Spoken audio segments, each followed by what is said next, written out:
ഇന്നത്തെ യാത്ര മട്ടാഞ്ചേരി പാലസിലേക്കാണ്. കൊച്ചി നഗരത്തിൽ നിന്ന് ഏകദേശം 12 കിലോമീറ്റർ അകലെയാണ് മട്ടാഞ്ചേരി പാലസ് സ്ഥിതി ചെയ്യുന്നത്. പാർക്കിംഗ് ഏരിയക്കടുത്ത് പഴയന്നൂർ ഭഗവതി ക്ഷേത്രം എന്നെഴുതിയ ഗേറ്റിനകത്തുകൂടി നമുക്ക് അകത്തേക്ക് പ്രവേശിക്കാം. ഇപ്പോൾ നമ്മൾ കാണുന്നതാണ് മട്ടാഞ്ചേരി പാലസ് അഥവാ ഡച്ച് പാലസ് എന്ന് പറയുന്നത്. ഇത് കൊച്ചി രാജാക്കന്മാരുടെ വാസസ്ഥാനമായിരുന്നു.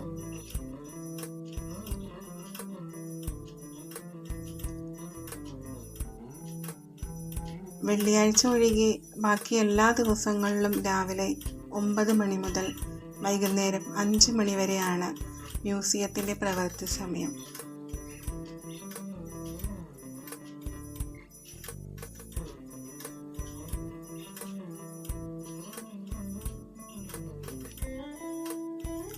ഡച്ച് പാലസിൻ്റെ മുകളിലത്തെ നിലയിൽ മ്യൂസിയവും താഴത്തെ നിലയിൽ പഴയന്നൂർ ഭഗവതി ക്ഷേത്രവുമാണ് ഉള്ളത്. പോർച്ചുഗീസുകാർ നിർമ്മിച്ച ഈ ഒരു കൊട്ടാരം 1663 ഡച്ചുകാർ പുതുക്കി പണിതതിന് ശേഷമാണ് ഡച്ച് പാലസ് എന്ന് അറിയപ്പെടാനായി തുടങ്ങിയത്.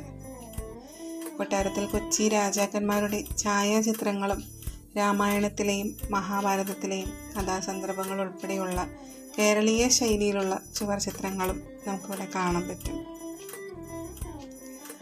1555 പോർച്ചുഗീസുകാർ നിർമ്മിച്ച് കൊച്ചി രാജാവായ വീരകേരളവർമ്മയ്ക്ക് സമ്മാനിച്ചതാണ് ഈ ഒരു പാലസ്.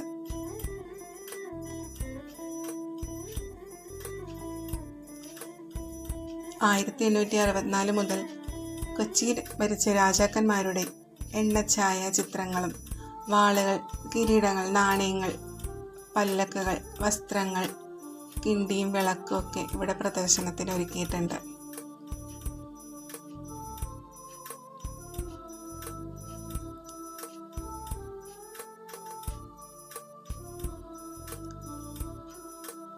അന്നത്തെ കാലത്തെ വെറ്റില മുറക്കാൻ ഉപയോഗിച്ചിരുന്ന വെറ്റിലച്ചെല്ലവും സുഗന്ധദ്രവ്യങ്ങൾ സൂക്ഷിക്കുന്നതിനുള്ള പാത്രങ്ങളും കോളാമ്പിയും ചുണ്ണാമ്പ് പാത്രവും ഒക്കെ നമുക്കിവിടെ കാണാനായിട്ട് സാധിക്കും.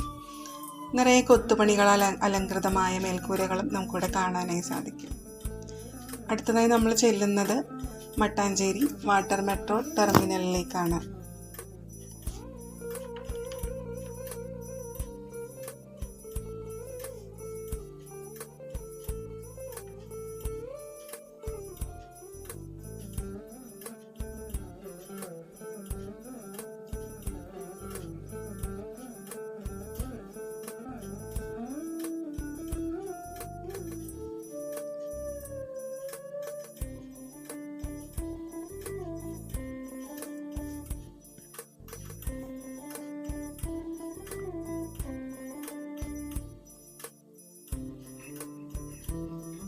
അടുത്തതായി നമ്മൾ കാണാൻ പോകുന്നത് ഡച്ച് പാലസിനോട് ചേർന്ന് നിൽക്കുന്ന ജൂ സ്ട്രീറ്റ് ആണ്.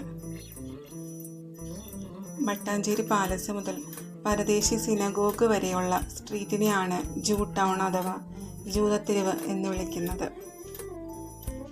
ഒരു ഹെറിറ്റേജ് ടൂറിസം സ്പോട്ട് കൂടിയാണ് ഈ ഒരു ജൂതത്തെരുവ്. ആൻറ്റിക് ഐറ്റംസ് ഒക്കെ വിൽക്കുന്ന ഒരുപാട് കടകൾ നമുക്കിവിടെ കാണാനായിട്ട് സാധിക്കും.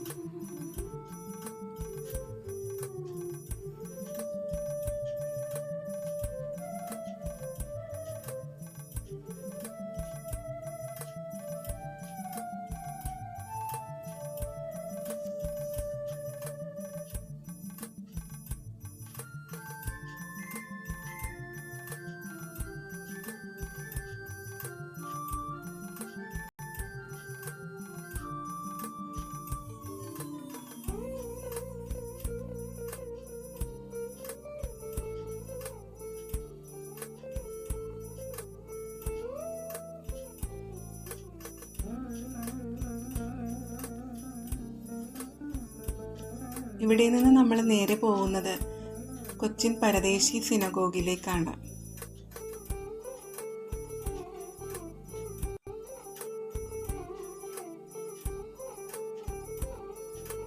ഇനി നമ്മൾ കാണാൻ പോകുന്നത് 450 വർഷത്തിലേറെ പഴക്കമുള്ളതും കോമൺവെൽത്ത് രാജ്യങ്ങളിലെ ഏറ്റവും പുരാതനവുമായ സിനഗോഗിലേക്കാണ്. യൂറോപ്യൻ രാജ്യങ്ങളിൽ നിന്നുള്ള പീഡനങ്ങളിൽ നിന്ന് രക്ഷപ്പെടുകയും കൊച്ചിയിൽ അഭയം പ്രാപിക്കുകയും ചെയ്ത ജൂത സമൂഹത്തിന് വേണ്ടി 1568 നിർമ്മിച്ചതാണ് ഈ ഒരു ദേവാലയം. ഈ ദേവാലയത്തിന് കൊച്ചിൻ ജൂത സിനഗോഗ്, മട്ടാഞ്ചേരി സിനഗോഗ് എന്നിങ്ങനെയും പേരുകളുണ്ടെങ്കിലും കൊച്ചിൻ പരദേശി സിനഗോഗ് എന്ന പേരിലാണ് കൂടുതലായി അറിയപ്പെടുന്നത്. പരദേശി എന്നാൽ വിദേശി എന്നാണ് അർത്ഥം. സെഫാർഡിക് അല്ലെങ്കിൽ പോർച്ചുഗീസ് ജൂതന്മാരാണ് ഈ ഒരു സിനഗോഗ് നിർമ്മിച്ചത്.